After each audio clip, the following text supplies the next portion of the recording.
The auctioneer's voice was the cruelest sound Eleanor had ever heard, worse than the splintering wood of her husband's wagon, worse than the silence that followed.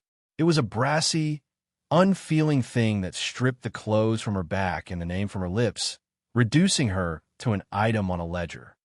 "Next lot," he bellowed, spitting a brown stream of tobacco juice into the dust of Harmony Gulch. The sun beat down, turning the town square into a furnace. The worldly possessions and outstanding debts of the late Franklin Miller, all sold as one, includes one wagon, 2 exhausted mules, and the man's widow, currently with child, to serve as indentured labor until the debt of $200 is cleared.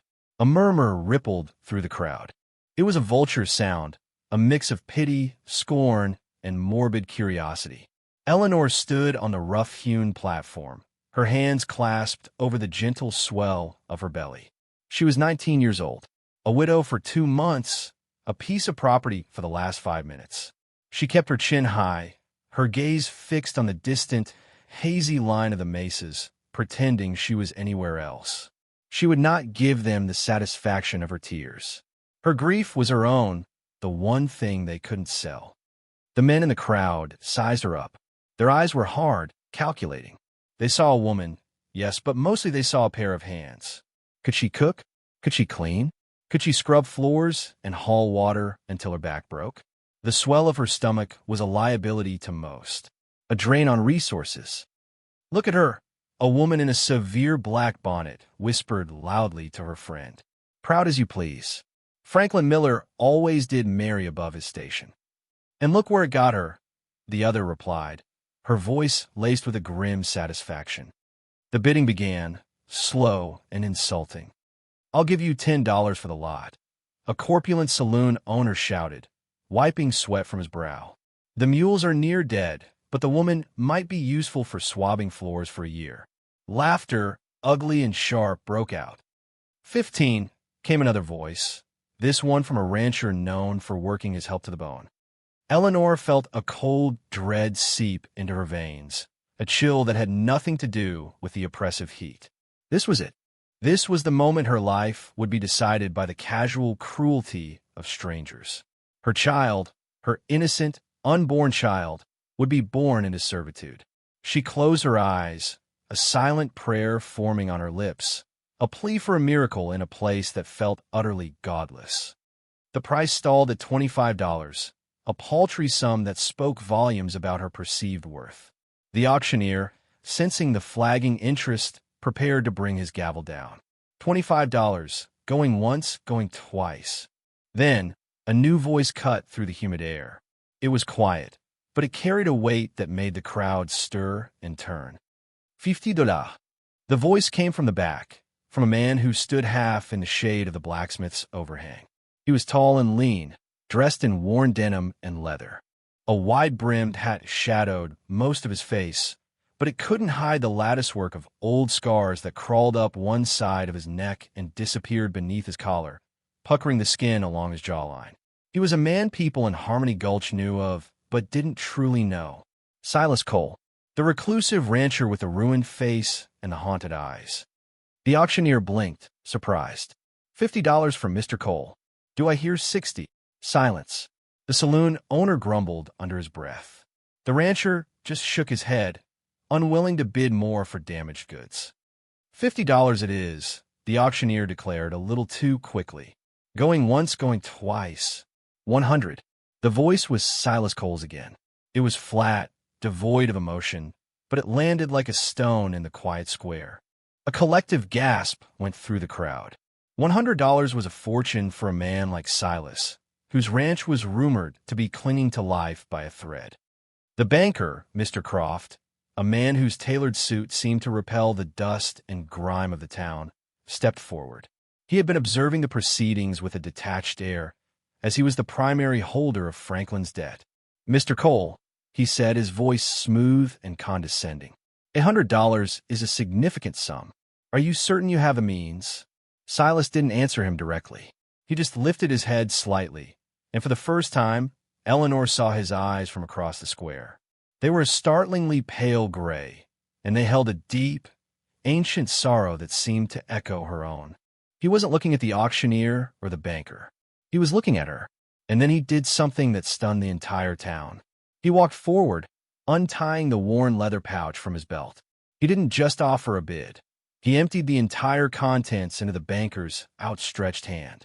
Coins, silver and copper, clattered into Croft's palm, along with a few crumpled bills. To the scarred cowboy, for everything he has. The words echoed in the sudden, profound silence. Silas Cole, the town recluse, had just bought a pregnant widow and her unborn child. And as he walked toward the platform, his scarred face set in an unreadable expression, Eleanor felt not fear, but a flicker of something she hadn't felt in months. A fragile, terrifying, and utterly bewildering spark of hope.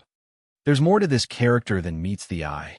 Before their true worth or secret comes to light, tell us, have you ever misjudged someone only to be surprised? And if you love a story of hidden depths, hit like and subscribe. The walk from the auction platform to Silas Cole's wagon was the longest of Eleanor's life. The eyes of the town followed her, burning into her back. She could feel their judgment, their whispers slithering around her like snakes in the dust. She was no longer Eleanor Miller, the schoolmaster's daughter who had married a handsome dreamer. She was Silas Cole's property, a purchase made out of pity or madness. No one could decide which. Silas said nothing. He simply gestured toward a rickety wagon hitched near the blacksmith shop. It was as worn and weathered as he was, the wood bleached gray by the sun and scoured by the wind. He loaded the few possessions that had been part of the lot, a trunk of her husband's clothes, a box of kitchenware, and a small, cherished crate of books. He handled the books with a surprising gentleness, as if he understood their value was not measured in dollars. Then he turned to her. He was closer now, and she could see the full extent of his scars. The left side of his face was a tapestry of ruined skin, pulled taut in some places, deeply grooved in others. The damage extended down his neck and disappeared into his shirt. His left eye was framed by the puckered tissue, making it seem perpetually narrowed, watchful. It was a face that told a story of immense pain, a story he clearly had no intention of sharing. "Ma'am," he said, his voice a low rumble. He held out a hand to help her onto the wagon seat. His hand was large and calloused, the knuckles scarred like the rest of him, but his touch was unexpectedly careful. She placed her hand in his, and a strange current passed between them, a silent acknowledgement of shared hardship. His scars were on the outside, hers were on the inside. The journey to his ranch was silent and dusty. They left the judgmental stairs of Harmony Gulch behind, traveling west into a landscape of stark, unforgiving beauty. The land rolled out in waves of dry grass and hardy scrub, punctuated by the stoic shapes of yucca and prickly pear. The mountains loomed in the distance, their peaks a hazy purple against the vast, pale sky. It was a lonely country, a place where a person could disappear. Perhaps that's what he liked about it. After nearly 2 hours, he turned the wagon off the main track and onto a barely there path that wound its way into a small canyon. His ranch was nestled in the protective curve of the canyon wall, a small, defensible pocket of civilization in the overwhelming wilderness. The cabin was small, built of hand-hewn logs chinked with mud. A modest barn stood nearby, along with a corral holding 2 sturdy-looking horses. A trickle of water, diverted from a spring higher up the canyon, ran through a trough and irrigated a small, struggling vegetable garden. It was a place built for survival, not comfort.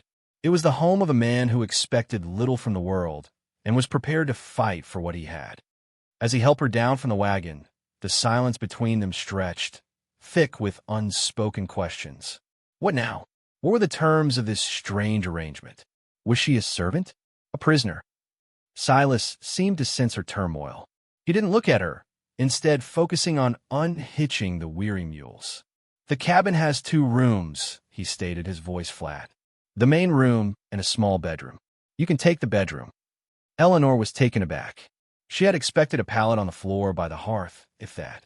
"But where will you sleep?" He gestured vaguely toward the barn. "I'm fine in the barn. I can't take your bed, she protested, the words coming out in a rush. I am meant to be your indentured. She couldn't bring herself to say the word servant. He stopped his work and finally turned to face her fully. His gray eyes were intense, pinning her in place. You are meant to be safe, he said, the words sharp and clear. The debt is paid. Mr. Croft has his money. As far as the law is concerned, you are a free woman who has accepted my protection. That is all. He said it with such force, such finality, that it left no room for argument. He had not bought a servant. He had bought her freedom. The realization hit her with the force of a physical blow. This scarred, silent man had spent every cent he had, not to own her, but to unown her. He carried her small trunk of books inside first. The interior of the cabin was as sparse and functional as the exterior. A stone fireplace dominated one wall. A rough-hewn table with 2 chairs stood in the center. The shelves held a few tin plates, a couple of mismatched cups, and little else. It was achingly clean, the floor swept, the single blanket on the cot in the main room folded neatly. This was a place of profound solitude. Eleanor stood in the doorway of the small bedroom. It contained a narrow bed with a patchwork quilt, a small crate for a nightstand, and a single, shuttered window. It was more than she could have hoped for. That first evening was a study in awkward choreography. Eleanor, desperate to prove her worth and establish some kind of normalcy, set about preparing a meal from the meager supplies in her box and his pantry. She made a simple stew of beans and dry jerky, but she added wild herbs she'd learned to identify from her mother, filling the small cabin with a warm, savory aroma. Silas watched her from the doorway, his presence a large, quiet shadow. He didn't interfere, didn't offer help, just observe her moving through the space that had been his alone for so long. When the stew was ready, she ladled it into 2 bowls and set them on the table. He sat down opposite her, the scarred side of his face turned away from the lamplight. They ate in silence. It wasn't an entirely uncomfortable silence anymore. It was a silence of assessment, of 2 solitary creatures learning the rhythms of another's presence. When they were finished, he took the bowls to the wash basin. You're a good cook, he said, his back to her. It was the first compliment he had paid her, and it made her cheeks flush. My mother taught me, she replied softly. He nodded, still not turning around. You should rest. You've had a long day. She retreated to the small bedroom, the weight of the day finally crashing down on her. She lay on the narrow bed, listening to the sounds of the cabin settling. The creak of the floorboards as Silas moved about, the soft scrape as he banked the fire for the night, the final, quiet click of the main door as he left for the barn. Lying there in the darkness, surrounded by the deep, profound silence of the canyon, Eleanor clutched her belly. Her child moved within her, a gentle flutter, a reminder of the life she was protecting. She had been sold on an auction block, humiliated before an entire town. But she was not in a saloon storeroom or a cruel rancher's bunkhouse. She was in a clean bed, in a safe place, under the protection of a man who had given up everything to offer her sanctuary. She didn't understand him. She was, in fact, a little afraid of him. But as sleep finally claimed her, Eleanor Miller knew one thing for certain. Her child would not be born into servitude. Thanks to the scarred cowboy, her child would be born free. The days that followed fell into a quiet, unspoken routine. Eleanor rose with the dawn, the first pale light spilling into her small room. She would find a bucket of fresh water and a small pile of kindling left just outside her door. By the time Silas came in from his morning chores with the horses, the cabin would be filled with the smell of coffee and frying bacon or simmering oatmeal. She took over the running of the small household with a quiet efficiency that seemed to both surprise and relieve him. She mended his worn shirts, her small, neat stitches a stark contrast to the clumsy repairs he had made himself. She tended the vegetable garden with a knowledgeable hand, coaxing new life from the dry soil. She discovered a small flock of chickens in a coop behind the barn and began collecting eggs, a simple luxury that felt like a miracle. Silas, in turn, provided. He was a tireless worker. From sunup to sundown, he was out on the range, mending fences, checking on his small herd of cattle, or hunting. He would return at dusk, weary and covered in dust, often with a rabbit or a brace of quail for their dinner. He rarely spoke of his day, but the results of his labor were placed quietly on the table. Their conversations were brief, focused on the necessities of their shared existence. Need more flour from town. The water in the upper spring is running low. There's a storm coming in from the north. Yet, in the spaces between these sparse words, a silent understanding began to grow. It was built on a foundation of mutual respect for work and a shared appreciation for the quiet dignity of survival. Eleanor began to see the man behind the scars. She saw the way his hands, though rough and calloused, could be incredibly gentle when resetting a fence post or checking a horse's hoof. She saw the keen intelligence in his eyes as he studied the sky, predicting the weather with an accuracy that astounded her. She noticed he always made sure she took the better portion of their meals, even when supplies were thin. One afternoon, while cleaning the main room, she found a small, half-burnt wooden box tucked away on the highest shelf above the fireplace. Curiosity overriding her sense of propriety, she carefully took it down. Inside, nestled on a piece of faded velvet, was not a weapon or a stash of money, but a woman's silver locket, tarnished with age and smoke, and a small, charred photograph. The photo was of a smiling woman with kind eyes, holding a small child. The edges were blackened and curled from intense heat. She heard the crunch of boots outside and quickly put the box back, her heart pounding. She had trespassed on a sacred place, a place of memory and pain. When Silas entered, he seemed to know instinctively what she had found. His face, usually a stoic mask, tightened. He didn't look at her, but stared at the fireplace, his jaw working. "A fire," he said, his voice rougher than usual. 5 years ago. Took the old cabin. Took everything. He didn't need to say more. Eleanor understood. The smiling woman. The child. The scars. It all clicked into place with a sickening finality. His entire world had been consumed by flames, and he had walked out of the ashes, carrying nothing but his grief and the marks it had left on his skin.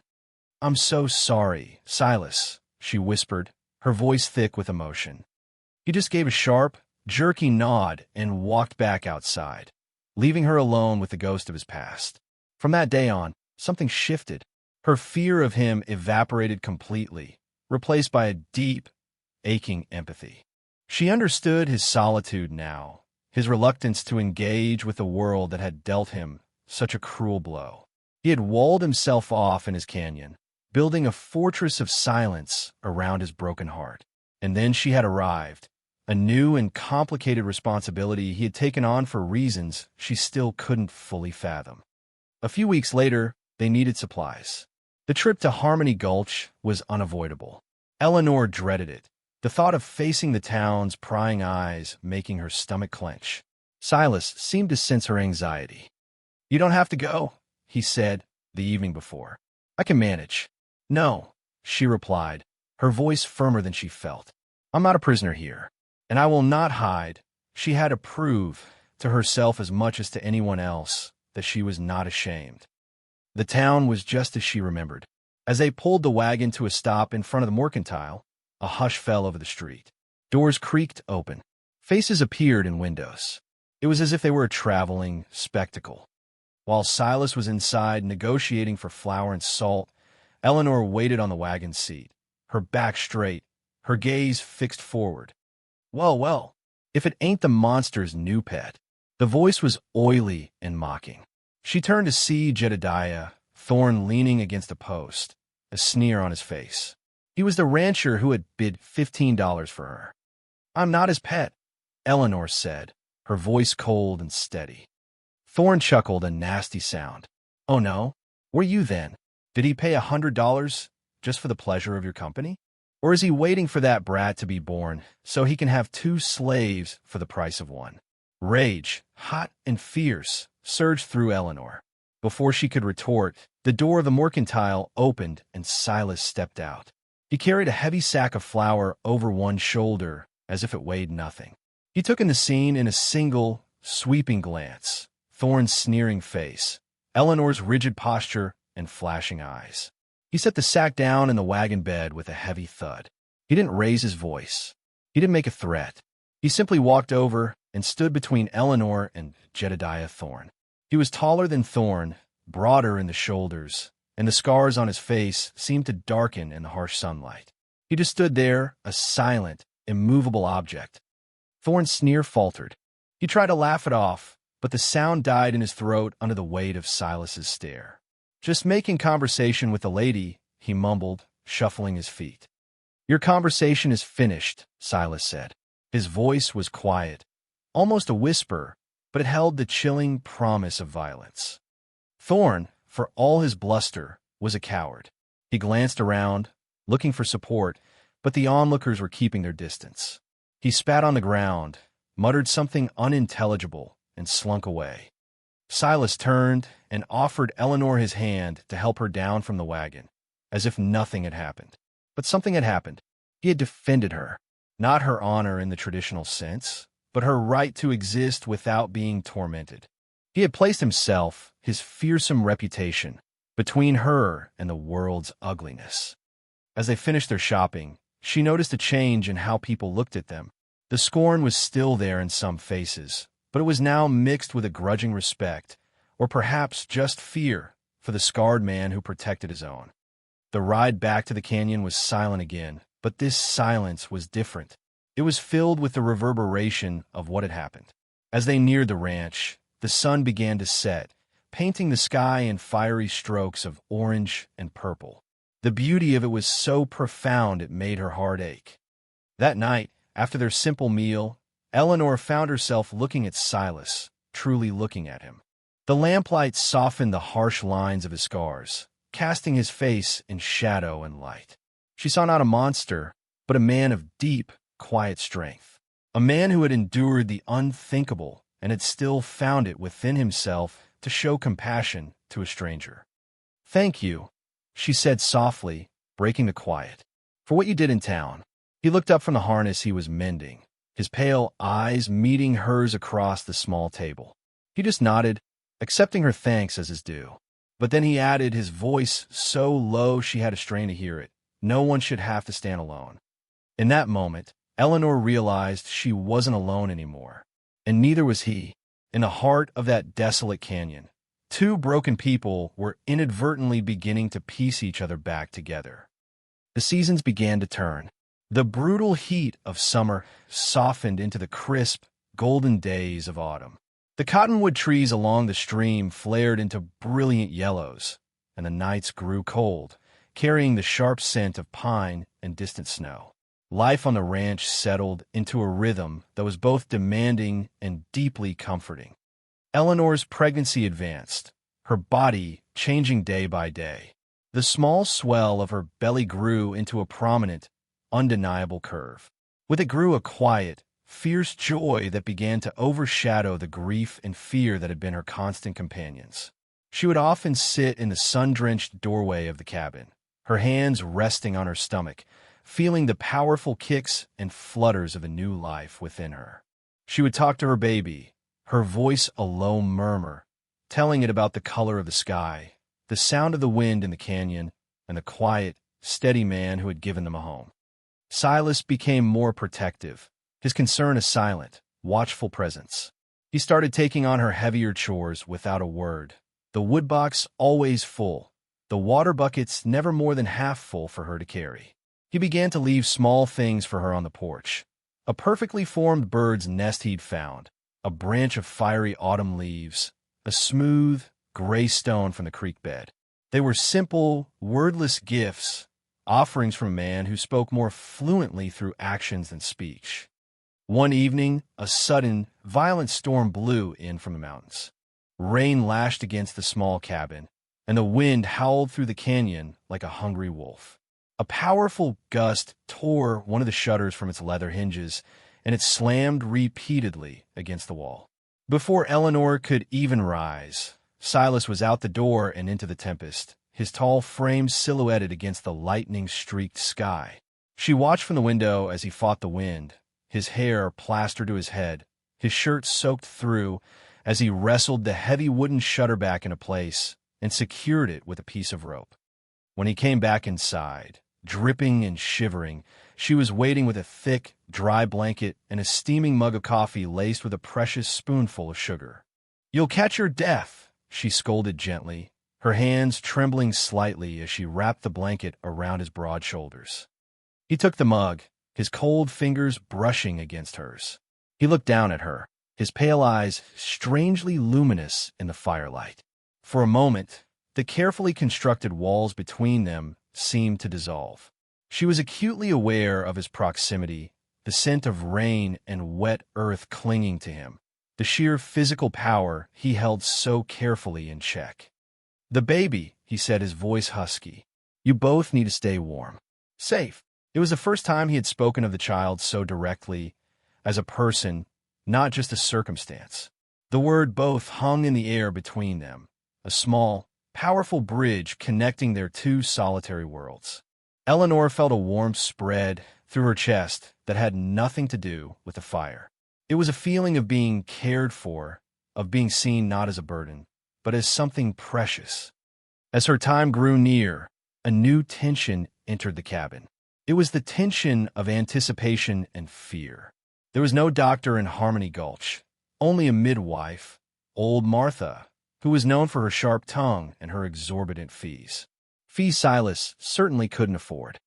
Eleanor tried to be brave. "Women have been having babies on their own for centuries," she said one night, her voice more confident than she felt. Silas stopped sharpening his knife by the fire. He looked at her, his expression grim. "Not on my watch," he said. He sold 2 of his best calves to Jedediah Thorne, a transaction that Eleanor knew must have pained him deeply, to secure the money for the midwife. It was another sacrifice, another piece of his own security given up for hers. Their delicate peace was shattered by an unexpected visitor. One crisp afternoon, a fine-looking buggy, entirely out of place in their rugged canyon, pulled up in front of the cabin. Out stepped Mr. Croft, the banker, looking as smug and immaculate as he had on the day of the auction. Silas met him on the porch, his body language instantly hostile, a silent warning to stay back. "Croft, this is private property." Croft smiled, a thin, unpleasant expression. "Indeed it is, Cole. I'm just here on a matter of clarification." He let his gaze drift pointedly toward Eleanor, who stood in the doorway, her hand protectively on her belly. "I've been reviewing the bill of sale from the Miller auction. A fascinating document. It lists the assets, the debts, and it occurs to me and my legal counsel that an unborn child, being technically part of the mother at the time of sale, could be considered part of the indentured property." The air went still and cold. Eleanor felt the blood drain from her face.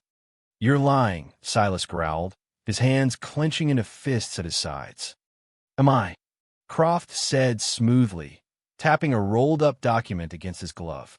"The law can be a complex thing. A judge might see it my way. A child born into an indentured situation, its labor could be claimed to settle any outstanding interest on the original debt, especially if the mother is living in an unofficial capacity with a man who is not her husband. It looks unseemly. A judge wouldn't like the look of it at all. It was a monstrous, predatory threat, wrapped in the language of legality. He was claiming ownership of her unborn child. He was trying to undo everything Silas had done, to drag them back to the shame of the auction block. "Get off my land," Silas said, his voice a low, dangerous rumble. "Of course," Croft said, turning to leave. He paused by his buggy. "I'll be in touch. Perhaps we can come to a more formal arrangement." For a price, of course, he climbed into his buggy and drove away, leaving a cloud of dust and poison in his wake. Eleanor swayed on her feet, a wave of nausea and terror washing over her. Silas was by her side in an instant, his hand steadying her arm. He helped her to a chair by the table, his scarred face a mask of cold, controlled fury. The cabin, which had become a sanctuary, now felt like a trap. The peace they had so carefully built was fragile, easily shattered by the greed of a man like Croft. Eleanor looked at Silas, her eyes filled with despair. "He can't," she whispered. "Silas, he can't do that. Silas stared out the door for a long time, his gaze fixed on the spot where the buggy had disappeared. The muscles in his jaw worked, and his pale eyes were like chips of ice. He was a man pushed to the very edge. He had tried to live apart from the world, but the world had come for them anyway. When he finally turned back to her, his expression had changed. The fury was still there, but it had been forged into something else, a cold, hard resolve. "He won't," Silas said, his voice devoid of any doubt. He walked over to her and crouched down, so his eyes were level with hers. It was the closest he had ever been, and she could see the fierce, protective fire burning in the depths of his gaze. "There is one way to make sure he can never touch you or this child," he said, his voice low and intense. "One way to make it so the law sees you as untouchable, as part of something he has no claim on." Eleanor stared at him, her heart pounding in her chest, not with fear anymore, but with a wild, uncertain hope. "Eleanor," he said, and it was the first time he had used her given name. The sound of it in his rough voice was both startling and incredibly intimate. "Marry me." The proposal was not whispered in moonlight or accompanied by a bended knee. It was a declaration of war, delivered in the heart of their besieged sanctuary. It was not a question of love, but a statement of intent, a tactical move on a battlefield where her child's freedom was the prize. Eleanor stared at him, searching his scarred face. There was no softness there, only a fierce determination. Yet, underneath the hardness, in the depths of his pale eyes, she saw something more. She saw the man who had fought a storm for her, sold his cattle for her, and stood between her and a bully's taunts. She saw a man offering her the only thing he had left to give, his name, a name that would act as a shield, a wall around her and her baby. "It's the only way," he continued, his voice urgent. "If you're my wife, no judge in this territory would grant cross-claim. The child would be born in my household, under my legal protection. He would be my heir, not collateral on an old debt. Croft's threat would be nothing but hot air." She knew he was right. As an unmarried woman living with him, her position was precarious, easily misconstrued and exploited. As his wife, she would be secure, respectable in the eyes of the law, however much the town gossips might whisper. "You would do that?" she whispered, her voice barely audible. "Tie yourself to me? To a child that is not yours." A flicker of something, pain, memory, regret, passed through his eyes. "I know what it is to lose a family," he said, his voice rough with emotion.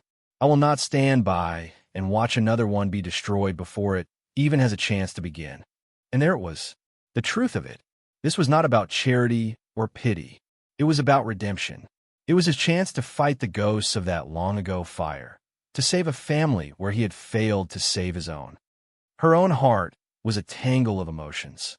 Gratitude, so immense it was painful. A deep, abiding respect for this man's integrity. And something else, something quieter and more tender that had been growing in the silent spaces between them for months. It was a fragile blossom of affection she had been too afraid to name. To marry him for convenience felt like a betrayal of that nascent feeling, but to refuse was unthinkable. She took a deep breath, the air in the cabin thick with the gravity of their decision. "Yes," she said, her voice clear and steady. "Yes, Silas, I will marry you." A visible wave of relief passed over him.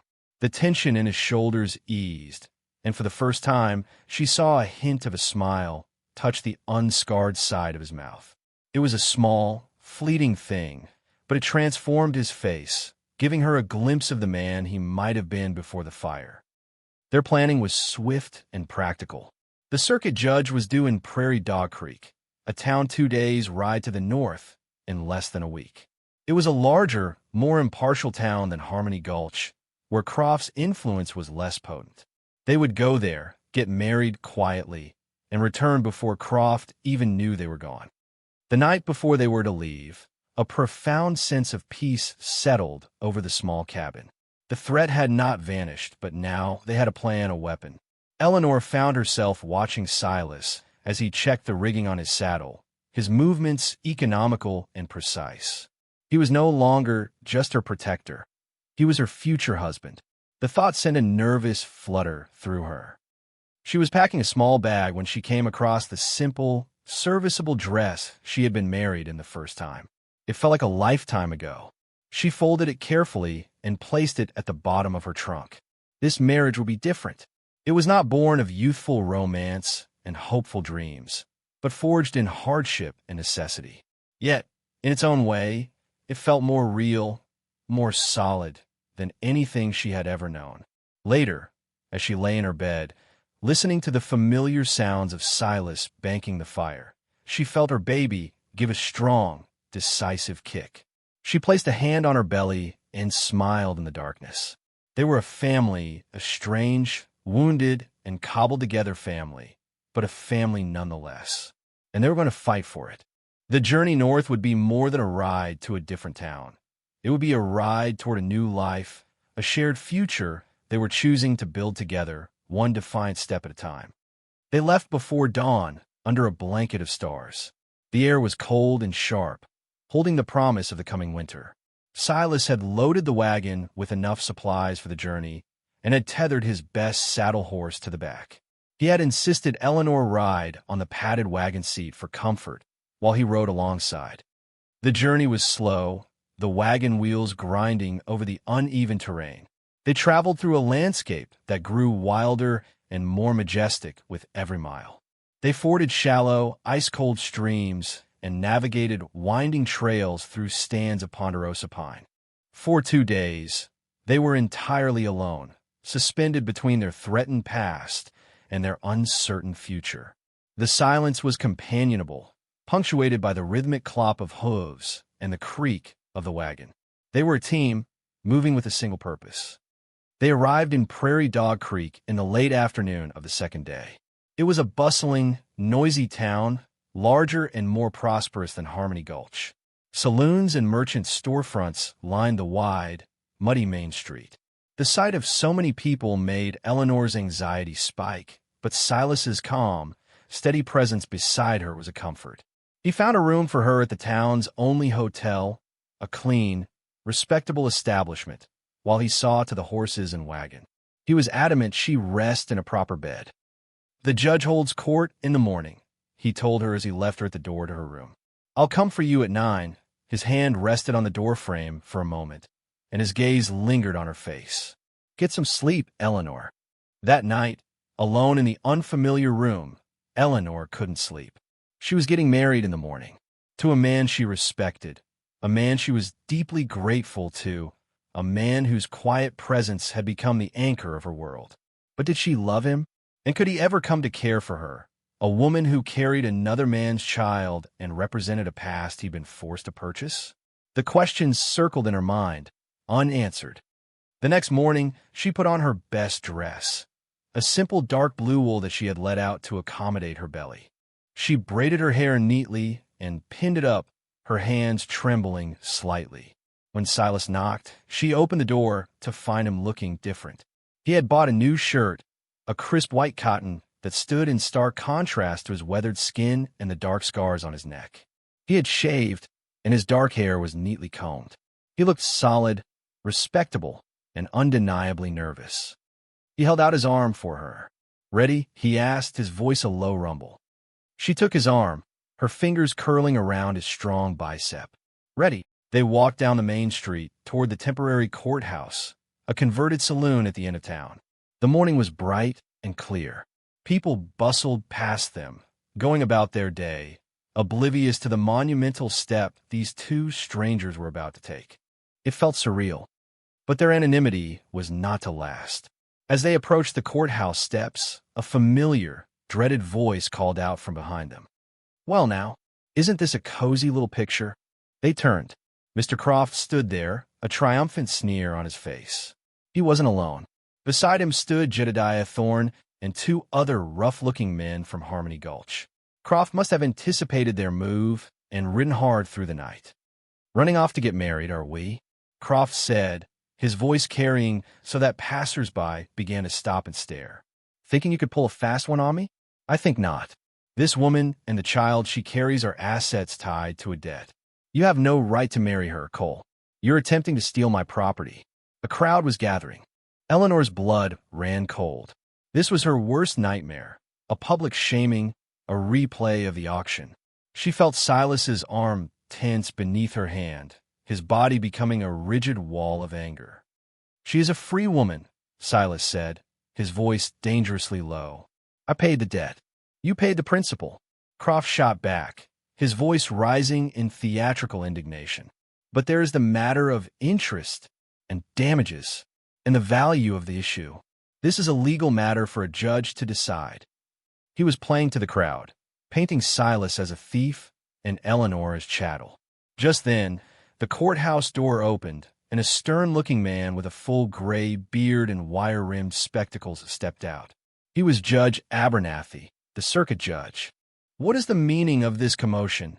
he demanded, his voice carrying the unimpeachable weight of authority. Croft immediately turned his oily charm on the judge. "Your Honor, my apologies for the disturbance. This man, Silas Cole, is attempting to illegally marry this woman, a woman who is indentured to me as part of her late husband's estate. He is trying to defraud me of my rightful property, her and her unborn child." The crowd murmured, their faces a mixture of curiosity and condemnation. Eleanor felt their stares like physical blows. She felt herself shrinking, the shame of the auction block rising up to choke her. But then, she felt a gentle squeeze on her arm. Silas. He hadn't moved. He was looking at her, and in his eyes, she saw not anger, but a quiet, unwavering faith. It was as if he was saying, "We stand together." That look, that simple, silent message of solidarity, ignited something in her. The fear receded, replaced by a white-hot flame of righteous fury. She was not property. Her child was not an issue. She had been a victim long enough. She let go of Silas's arm and took a step forward, her hand resting on the proud swell of her belly. She faced the crowd. She faced Jedediah Thorne. She faced the banker, and she faced the judge. Her voice, when it came, did not tremble.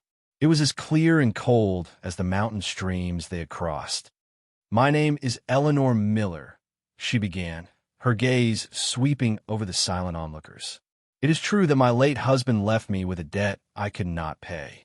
And it is true that this man, Mr. Croft, arranged for me to be sold from a platform like a head of cattle." A gasp went through the crowd. This was uglier than they had imagined. "I was sold," she continued, her voice gaining strength. "And this man, Silas Cole, paid the price. He paid it with every last cent he had in this world. But he did not buy a servant. He bought my freedom. He gave me shelter when I had none. He gave me protection when men, like Mr. Thorne here, sought to mock and degrade me. He has treated me not as property, but with a dignity and respect that a man like Mr. Croft cannot even comprehend." She turned her fiery gaze directly on the banker. "You speak of law and debts, Mr. Croft, but this is not about law. It is about greed. You wish to claim my child? You wish to put a price on an innocent life? There's a word for that, sir, and it is not business. It is evil." A stunned silence fell over the street. No one had expected the pregnant woman to speak, let alone with such eloquence and power. Jedediah Thorne, emboldened by Croft's presence, took a step toward her. "Now you listen here, woman," he began, reaching for her arm. He never finished the sentence. Silas moved with a speed that was terrifying. He didn't throw a punch. He simply placed himself in front of Eleanor, his large hand clamping down on Thorne's wrist. He squeezed his knuckles white. Thorne let out a choked cry of pain, his face turning pale. "You will not touch her," Silas said. His voice was deathly quiet, but every person on that street heard it. He released Thorne's wrist, and the bully stumbled back, clutching his hand. Silas then turned to the judge, his scarred face set like granite. "Your Honor," he said, his voice resonating with integrity, "I paid the debt in full, as witnessed by half the town of Harmony Gulch. This woman is free. She has done me the great honor of agreeing to be my wife. We're here to ask you to make that official, so that she and her child will have the protection of my name against predators like him." He jerked his chin toward Croft. Judge Abernathy had listened to the entire exchange, his sharp eyes moving from Eleanor's impassioned face to Silas's quiet strength to Croft's sputtering indignation. He was a man who had seen every kind of human drama in his years on the circuit, and he knew injustice when he saw it. He stroked his beard, his gaze finally settling on the banker.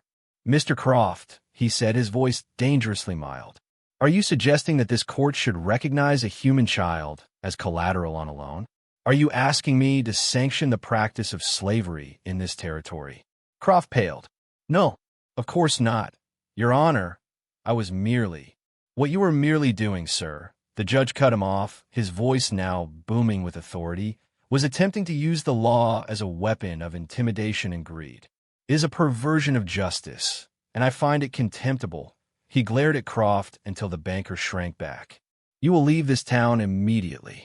And if I ever hear of you troubling this couple again, I will see to it that you are brought up on charges that will make you wish you'd never heard the word collateral." He dismissed Croft with a wave of his hand, and then turned to Silas and Eleanor. A flicker of something softer, something almost kind, entered his stern eyes. "It seems to me," the judge said, his voice returning to a normal volume, "that a wedding is in order." He gestured to the courthouse steps.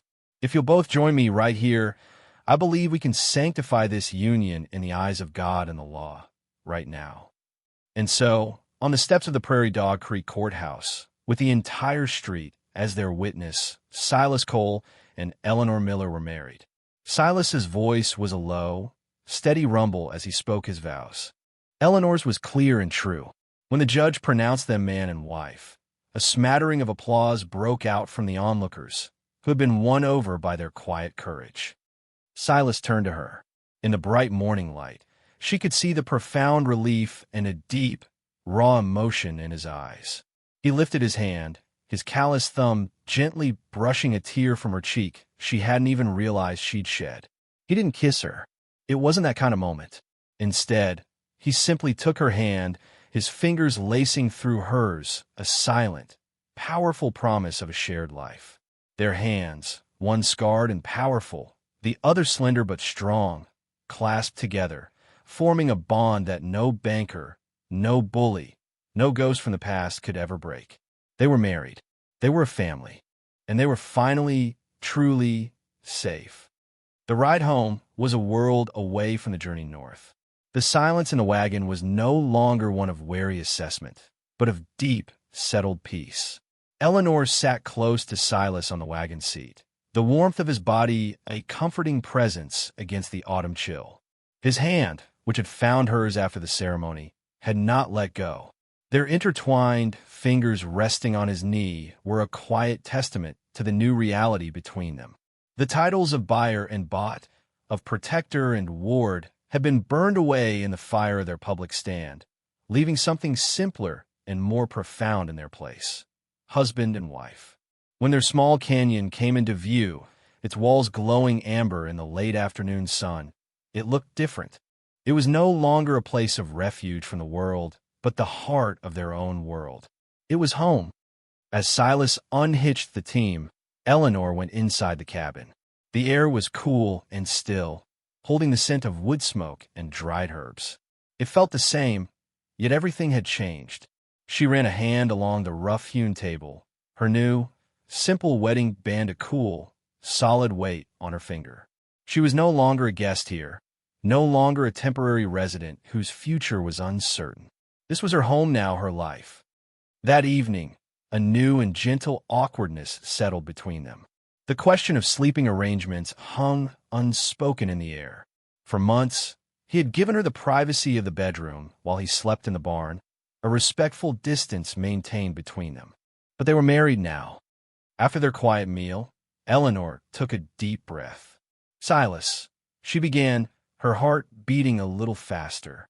You don't have to sleep in the barn anymore. This is your home, your bed." He looked up from the fire he was tending, his face cast in flickering shadow. He studied her for a long moment, his pale eyes searching hers.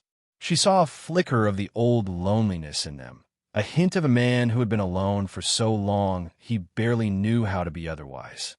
"The bed is narrow," he said, his voice a low rumble, "and you need to rest. The baby. The baby and I would both rest easier knowing you were safe and warm under your own roof, she finished for him softly. Please, Silas.